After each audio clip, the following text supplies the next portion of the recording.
ဆိုးကောင်းများရဲ့အဖြစ်ရအိယာလက်ကလေးနှစ်ဖူးပေါ်ကြည့်ပြန်တွေးကြည့်မိရဲ့လားလို့လေမထင်လောက်ခဲ့သမျှအမားလို့လေပဲမမြင်ငါကြည့်ဘူးခဲ့တော့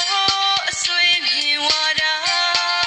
တင်ပဲလို့ငြိမ်းချမ်းရာတင်ပါရီပြင်းစင်ထားတဲ့တလေ